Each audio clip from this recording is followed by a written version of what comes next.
नस्तईन एहदिना सिरातल मुस्तकीम। सबसे पहले मैं अपने तमाम नाज़िम भाई हैं, कौंसलर हैं, जितने हजरात हैं आज शिरकत की है, सपोर्ट किए इस ग्रुप को, उन सब का शुक्रिया अदा करता हूँ तहे दिल से। और इस बात का भी शुक्रिया अदा करता हूँ कि उन्होंने मुझे लीड करने के लिए भी कहा है इस ग्रुप को। कुछ नाज़मीन अपने कामों की वजह से नहीं आ पाए। इंशाल्लाह जिस तरह बम साहब ने कहा कि अगला बम जब मारेंगे तो उसमें इंशाल्लाह और भी आपको लोग नजर आएंगे।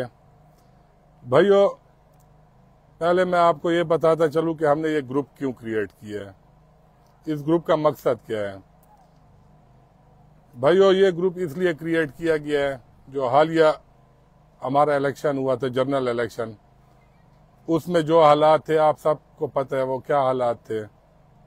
उसके बाद अली अमीन खान जीत गए इलेक्शन, और उसके बाद उसने जो इन नाज़मीन के साथ जो रवैया अख्तियार किया, जो गालिम गलोच दी उसने, जो बदतमीजी उसके भाइयों ने की, उसके बाद मेरे ख्याल में इस DI खान का कोई भी फर्द उनसे महफूज नहीं है।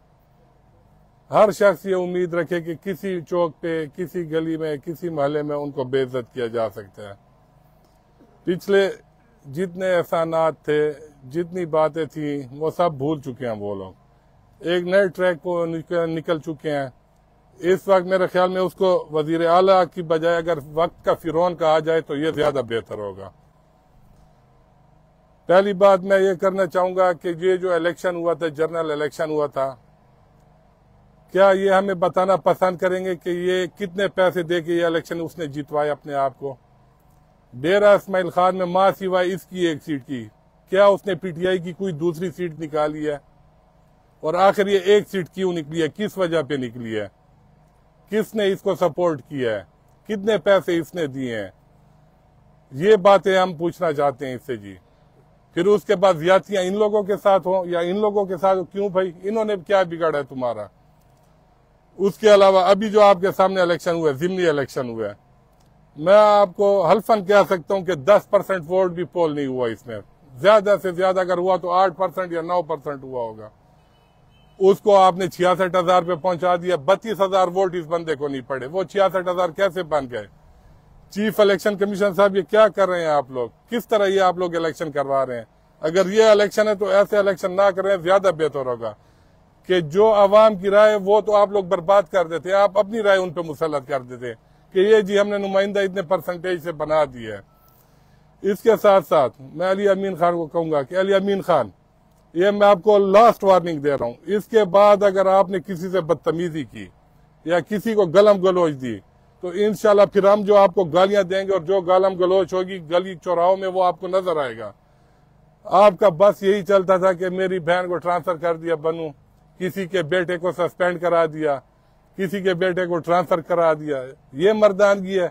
ये जो 6-4 वाली मूछें है ना, ये वहां शाही महल्ले के बाहर जो उनके विजिटर ठहरे होते हैं उनकी भी होती हैं, गैरत उसमें नहीं होती। मूछों में गैरत लाने के लिए मर्दानगी बंदे में होनी चाहिए। लड़ना तो हमसे आके मैदान में लड़ो, ये छुप के वार न करो औरतों की तरह। इसके अलावा भाइयों, मैं 1-2-4 बातें आपकी नजर करना चाहूंगा। यही अली अमीन खान जब CM बना था तो इसने कहा था पिछली गवर्नमेंट जो PTI की गुजरी है उसने इस सूबे को 1000 अरब रुपए का मकरूज कर दिया है। आप लोगों के नॉलेज में शायद ये बात हो या ना हो, अभी US एड से 1.7 अरब डॉलर जो है वो इन लोगों ने कर्ज लिया है। ये बात आप ध्यान में रखें कि कर्ज लिया है, वो कोई डोनेशन या कुछ और नहीं है। इन्होंने वापस करने पर माए सूद, जो कि तकरीबन अंदाजन बनते हैं 500 अरब रुपए।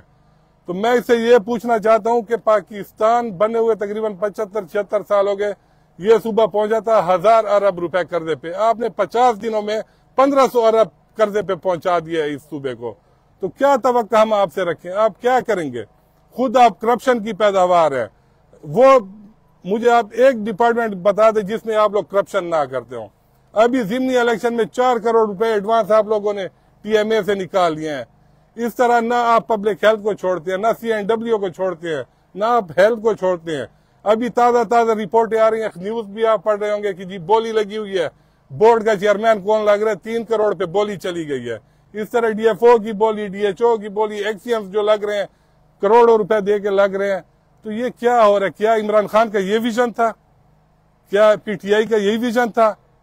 हम तो सुनते थे नया पाकिस्तान बनेगा, उसमें मयार होगा, मेरिट होगा। ये तब्दीली है?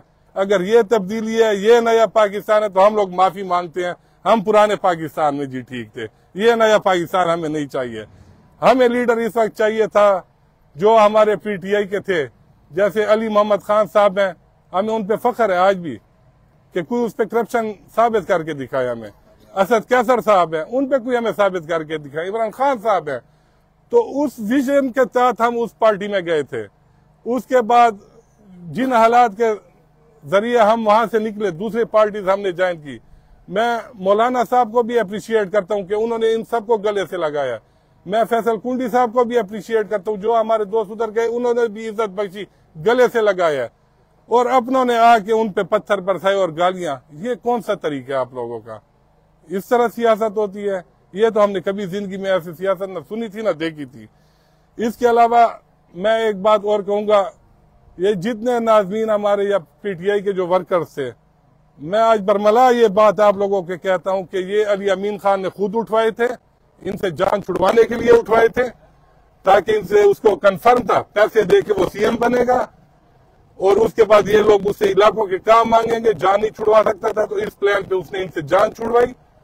आज मैं एक सवाल और पूछता हूं जी, सब वर्कर पकड़े जाते हैं, लीडर आराम से फिर रहा होता है, उसको कोई कुछ नहीं कहता, उसके भाइयों को कोई कुछ नहीं कहता।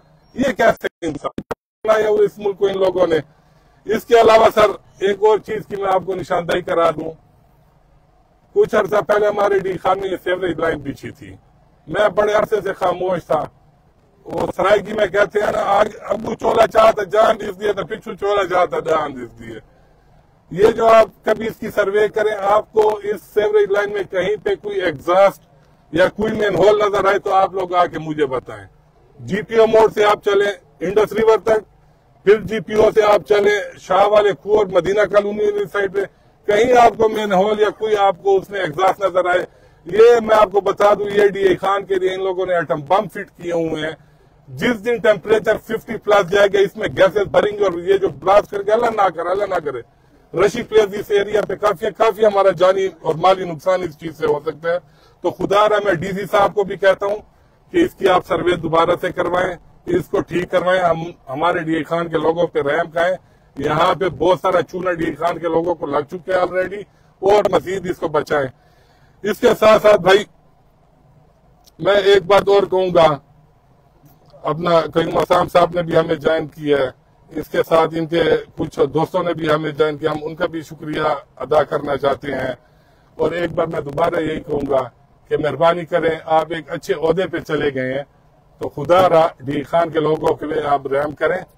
और इन नाज़मीन को मैं एक मुबारक दूंगा कि आज का ये जो प्रेस कॉन्फ्रेंस इन्होंने की है, इंशाल्लाह सीएम साहब कल परसों तक डी खान पहुंचेंगे आप लोगों के पीछे, आप लोगों को मराद भी देंगे, आप लोगों को फंड भी देंगे, आप लोगों को नौकरियां भी देंगे।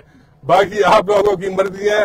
मैं तो यही कहूंगा, जो नारा हमारा 13 में था कि इन्हों को लुटो ही सही, तो इन्हों को कुटो ही सही। बहुत बहुत शुक्रिया आप लोगों का। Thank you very much sir. जी सर, सवाल ये बताइएगा, ये जो आप सारा आज गुलदस्ता बैठा है, जी सर, पहले तो मादर के साथ हम आपके कर्म में बराबर कुछ सही, एक आपका दुख हमारा दुख है। लेकिन ये क्या है कि क्या मुख्तलिफ जमातों से भी आप लोग आए हुए, जो ग्रुप बनने जा रहा है, क्या ये अपनी ग्रुप की पॉलिसी होगी या जमातों को जो छोड़ के आएंगे? एक, और दूसरा क्या ये जस्ट वन कॉल तो नहीं है कि अगर कहीं से कॉल आई और फिर ये सारे तितर बितर? शुक्रिया रिजवान भाई। रिजवान भाई, ये मेन ग्रुप बनाने का हमारा इशू यही था, जब से इन लोगों की बेइज्जतियां होना शुरू हो गई थी, ये सब लोग बेसहारा से हो गए थे, तो हमने सोचा क्यों ना इनको इकट्ठा किया जाए, एक मजबूत हम अपना ही ग्रुप बना लें कि किसी के मरहूने मिन्नत हम लोग ना हो, हम अगला इलेक्शन भी खुद लड़ सकें, या किसी को हम सपोर्ट करें तो कम अज कम हमें पता हो कि हमारे पीछे स्ट्रेंथ क्या है। उसके बाद अगर हम किसी को ज्वाइन करते तो हमें ये उम्मीद हो कि हमारे बंदों को सपोर्ट मिलेगी। तो इसमें कोई ये नहीं है कि कोई किस ग्रुप से आए है या किस पार्टी से आए, हम सब डेरे वाले हैं, हम डेरे के लिए लगे हुए हैं, डेरा की खुशियां चाहते हैं, डेरा वालों की इज्जत वापस चाहते हैं। तो ये उस सिलसिले में हम लोगों ने क्रिएट किया। जी मामा जी, एक ये बात है कि माजी को अगर देखा जाए तो टीएमए में जब आप तहसील नायब नादिर थे तो उस वक्त भी एक प्रेशर ग्रुप बनाया गया, फिर कुछ अर्से बाद वो प्रेशर ग्रुप बिल्कुल गायब हो गया, तो फिर अपना काम हर देगा। तो हम ख्याल ग्रुप फ्यूचर में कहाँ होगा और क्या हो सकता है कि ये भी प्रेशर ग्रुप की तरह फिर मंजराम से गायब हो जाए? भाई ये हम ख्याल ग्रुप जो हमने बनाए, इंशाल्लाह ये कारवान है चल पड़े, और इसमें लाजमी बात है कुछ लोग आएंगे भी सही और कुछ लोग जाएंगे भी सही, लेकिन हम उम्मीद करते हैं कि जाने वाले कम हो, आने वाले ज्यादा हो। तो ये कारवान है, इसका सिलसिला हमने शुरू कर लिया है, ये इंशाल्लाह चलता रहेगा। मैं ईमान इतना कहूंगा, अगर इसमें मैं आखिर में एक ही बंदा बच गया, मैं फिर भी इसको चलाऊंगा जी। ये बताइएगा कि अभी इब्राहिम लोहरी साहब ने बात की है जी। कि वहाँ पर ट्यूब पे गाड़ियां देके इसको इलेक्शन जिताया था। आज पर तो उठा ही दो यार, पैसे लिए थे, आज पर तो उठा ही दो। आगे ये बात मेरे भाई मैं आपको सिंपल एक ही जवाब देता हूँ। 2013 में एक बंदा चौबारे पे ठहर के कबूतर उड़ाता था, उसको मैंने सीएम बताया, बना लिया। अब आप खुद ही अंदाजा कर लो कि मैंने कितना लिया होगा। खान के हकूक के लिए आप लोग निकले, हम अप्रिशिएट करते हैं कि आपने तमाम अलग-अलग पार्टी में होते हुए भी आज डेरेसमल खान के हकूक की बात भी की है। इसमें से काफी दोस्त माशाल्लाह ऐसे हैं जो यमीन की करप्शन में साथ ना हो, लेकिन कम से कम उसके जो ना गवाह जरूर हैं।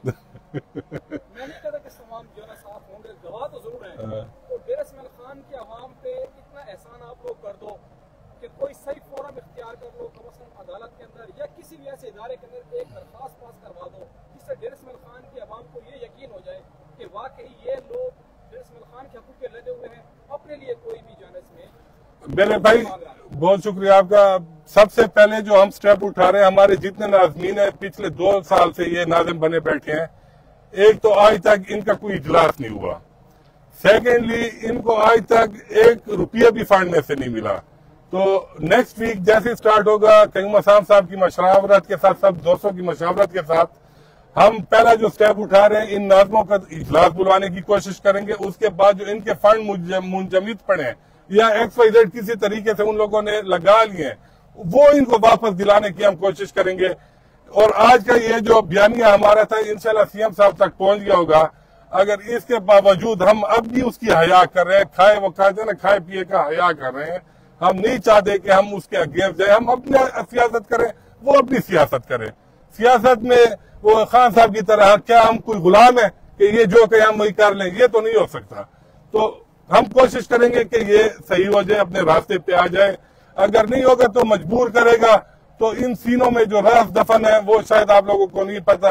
ये लावा जब निकलेगा तो ये बहुत कुछ बहा के ले जाएगा। मामा ये बताइएगा, कोई मुज़ाकराती अमल की तवक्को है कि अगर कहीं से मुज़ाकरात की बात आती है, कहीं से कोई बात चलने की कोशिश है? ये बताइएगा कि क्या आप लोगों का जो ये कट है, इसमें आपको टीम भी तश्कील दे रहे हैं, कोई 4 रुकनी, 3 रुकनी, किस तरह की? सर पहले तो मज़ाकरात की जो बात है, मेरे ख्याल में करप्ट बंदे के साथ आप क्या मज़ाकरात करेंगे? करप्ट बंदे के साथ अगर मज़ाकरात कर रहे हैं, फिर जो हमारा जो विजन था वो ही खत्म हो गया। दूसरी बात आपकी जो है, इंशाल्लाह इनके कहने पे फिलहाल इस ग्रुप को मैं लीड कर रहा हूँ। वाइस चेयरमैन साहब कयूम असाम साहब, एक 4-5 रुकनी हम कमेटी तश्कील दे रहे हैं। फोकल पर्सन हमारे अपना बमोजई साहब होंगे, तो इसमें जो बैठेंगे। लेकिन एक चीज है, इस ग्रुप में जितने भी बंदे हैं, मैं आज बरमला कहता हूँ, सब चेयरमैन है, सब वाइस चेयरमैन है, सब एक है। ये नहीं कि कोई आगे है या कोई पीछे है, हम सब एक है। सबकी मशावरत से जो फैसला होगा वही आखिर होगा जी। Thank you sir.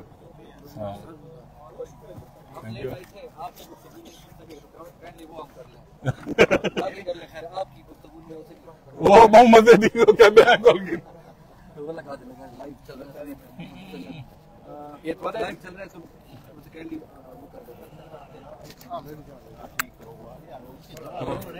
ये आपका माइक कौन सा है आपका? ये आपका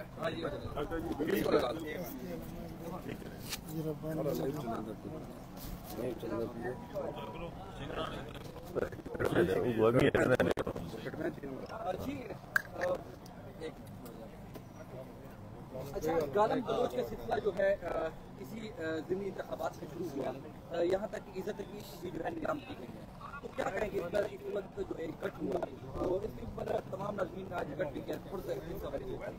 ये इसी हवाले से हमारा इकट्ठ है कि हमने उसको मैसेज पहुंचाना था अली अमीन खान कि ये जो है ना, गाली गलौज का सिलसिला उन्हीं की तरफ से शुरू हुआ है।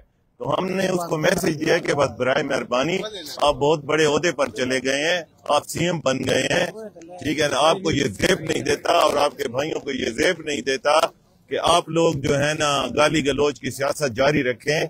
इसके बाद अगर हम कह रहे हैं कि कोई गालिम गलोच, वो मुझे नहीं, मेरे किसी नाज़िम को, मेरे किसी काउंसलर को, मेरे किसी वर्कर को अगर इन्होंने गालिम गलोच निकाली तो फिर हम भी उसका जवाब देना जानते हैं, ठीक है ना। ये आप ज़हनी तौर पर तैयार रहे कि इंशाअल्लाह ताला अब हम चुप नहीं रहेंगे। हमने बहुत बर्दाश्त किया, हमने इसके साथ बहुत वक्त गुजारा है, उसका बहुत लिहाज किया, ठीक है ना, उसी की वजह से हम खामोश रहे। रमजान शरीफ भी था, लेकिन अगर अब इनकी तरफ से कोई किस्म की हरकत की गई तो ये इंशाअल्लाह ताला हमसे भी सुनेंगे।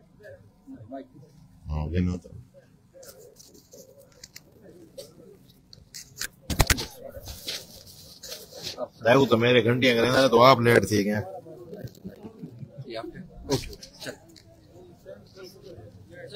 बिस्मिल्लाहिर्रहमानिर्रहीम।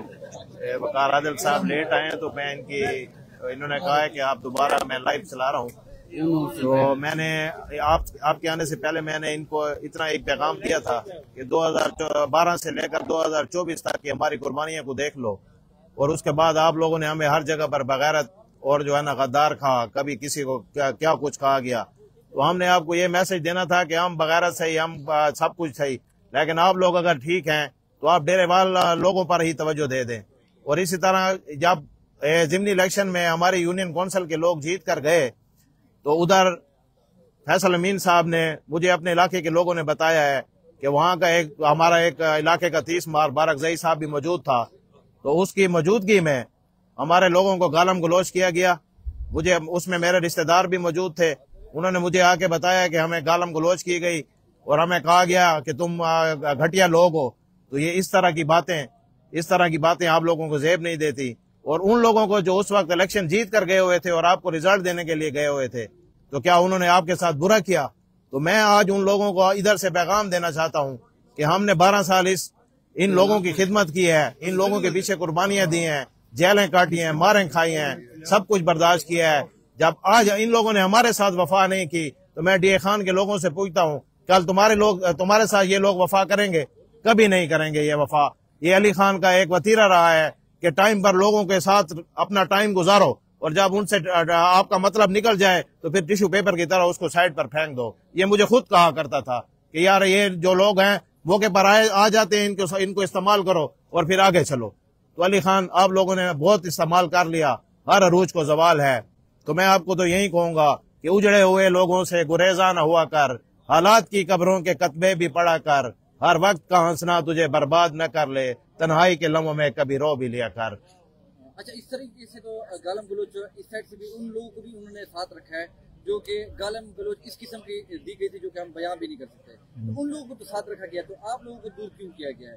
कुछ इस पे अगर आप अपने मौके से। नहीं, हमें तो दूर करने की वो बात है कि हम तो इसके साथ फुल राब्ते में थे, वकार आदिल आपको पता है। तो मैं जब मेरे पास कफील आया तो इसने मुझे कहा भाई ये क्या बात है। मैंने इसको कहा कि यार आपको पता है पीछे एस्टेब्लिशमेंट का जोर है। तो मैंने अभी आपसे पहले भी ये बात कही है कि ये बात बड़ी नाजेबा है। तो ये फोन पे मुझे कहता है कि आज फौज तुम्हें कहती है कि पार्टी छोड़ो, कल फौज तुम्हें कहेगी कि बीवी ले आओ तो फिर बीवी ले जाओगे। तो इस तरह की तुमने हमारे साथ घटिया बातें की, लेकिन हमने फिर भी बर्दाश्त किया। ठीक, तो उसके बाद आपको क्लियर कट पता था कि इनकी क्या मजबूरियां हैं।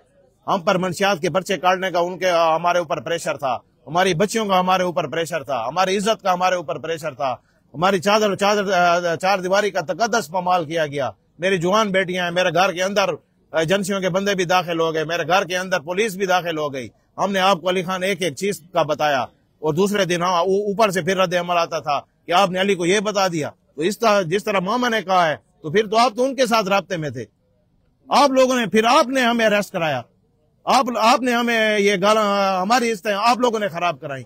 दूसरे दिन तो वो एस्टेब्लिशमेंट वाले कहते थे कि आपने अली को ये क्या दिया। तो इस बात का तो साफ पता है कि जब आप उनके साथ राब्ते में थे तो वही बातें उधर ही पहुंच जाती थी। हमने फिर भी आपको बर्दाश्त किया, आप इलेक्शन जीत गए, हमने फिर भी बर्दाश्त किया। हमने आपको कुछ भी नहीं कहा, लेकिन आपने इलेक्शन जीतने के बाद आपने कहा कि ये बगैरत हैं, ये गद्दार हैं। ठीक है, हम बगैरत थे, हम गद्दार थे। आप हमें कहते थे कि तुम्हें फौज जब बुला रही है तो कल बीवी ले जाओगे, आपसे पहले मैंने यही मीडिया को कहा है कि आप कोर कमांडर गए, फिर आप क्या लेकर गए? तो मैं तो आपको ये कहता हूं ना, आप जिस जबान में बोलेंगे हम भी उसी जबान में जवाब देंगे। हम किसी से डरते तो नहीं है। हाकमियत सिर्फ अल्लाह की जात की है। आज तुम सीएम बन गए हो, कुछ देर के लिए आपकी अल्लाह करे 5 साल गवर्नमेंट चल जाए, पता नहीं ये गवर्नमेंट साल चलती है, 6 महीने चलती है, 4 महीने चलती है, आप वापस आएंगे। अगर आप, मैंने तो ये पहली पार्टी देखी है, यकीन करो, इस 14 साल सर्विस जो हमने सर्विस की है ना, ये सियासत, यकीन करो वकार आदिल, मैंने ये पहली पार्टी देखी है। पार्टियां तो लोग छोड़ते रहते हैं, लेकिन मैंने कभी किसी भी पार्टी के लीडर को अपने वर्करों को गालियां देते हुए नहीं सुना। कभी मौलाना ने कभी नहीं कहा कि ये फलां में छोड़ गया और ये बगारत है। कभी फैसल करीम गुंडी ने भी नहीं कहा कि ये छोड़ गए और ये बगारत है। ये वाहिद पार्टी है जो है ना, जिनको डीए खान के लोग बार बार सिलेक्ट कर रहे हैं और बार बार ये लोग इनको इज्जत दे रहे हैं और वकार दे रहे हैं और ये बार बार लोगों की तौहीन कर रहे हैं।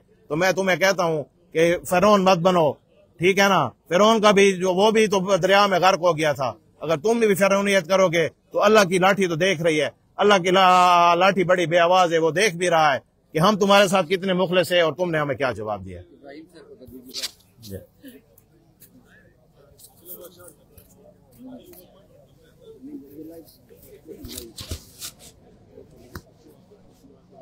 इब्राहिम साहब बताइएगा कि जो भी पार्टी आएगा, जिस पार्टी से भी जाएगा, तो गालम गलोच का सिलसिला इसी तरीके से एक दूसरे की इज्जत का इलाम करते रहेंगे या शलवारें उतारवाते रहेंगे? ये तो एक किस्म का ऐसे है कि घर का पर्दा ही उठाना है, तो ये सिलसिला थमना चाहिए या इसी तरीके से मजीद शुरुआत होती रहेगी आगे भी दूसरी पार्टियों में भी? वकार भाई, आप तो माशाल्लाह पढ़े लिखे हैं और बहुत हद तक आप बहुत सारी बातों का शऊर रखते हैं। क्या आप इस बात का शऊर नहीं रखते कि जो लोग इज्जतदार होते हैं वही लोग दूसरों की इज्जत किया करते हैं? आपने ये कभी देखा है कि जो खुद बेइज्जत हो, खुद बेगैरत हो, वो कभी किसी दूसरे की इज्जत करेगा? वो कभी किसी दूसरे को गैरतमंद समझेगा? ये तो वो दोहरा मयार है। वो जो उनका ज़र्फ है ना, वो जो इंसान के अंदर जो कुछ होता है वो बाहर उगला जाता है, उगलवा दिया जाता है। जो कुछ उनके अंदर है वो बाहर आ रहा है। मैं कहता हूं कि डेरेवाल कौम, डेरेवाल नौजवान नस्ल इन चीजों को सोचे समझे, इस पर फिक्र करे, इस पर गौर करे कि हमारे डेरेवाल भाइयों के माओ बहनों, उनकी बीवियों के बारे में इन्होंने कौन से अल्फाज इस्तेमाल किए। क्या ये आपका लीडर है? ये आपके अरमान पूरे कर रहा है जो आपकी इज्जत को नहीं माफ करता है, आपके घरों को माफ नहीं करता? लोगों ने आपके लिए कुर्बानियां दी हैं, आप उनकी इज्जतें उछाल रहे हैं। तो मेरे नजदीक तो यही बात है कि इस किस्म की बातें करने वाले कभी इज्जतदार नहीं हो सकते। अच्छा, इस इतिहाद के हवाले से ये एक उस टाइम के लिए बनाया गया है या बाद में एक दूसरे के अपना ही हवाला हो, कोई सेट गुजार होगा, कोई टाइम फ्रेम भी है या हर एक अपना काम होगा? वकार, आपने आखिरी अल्फाज मेरे सुने हैं। मैंने हल्फन भी कहा है और मैंने एक और अल्फाज भी साथ इस्तेमाल किया है और आपने मेरे जलसों में भी तकरीर सुने हैं। मेरी सियासत का मकसद जो वो डेरे वालों की इज्जत है और डेरे वाल नौजवान नस्ल जो है उसका मुस्तकबिल है। बहुत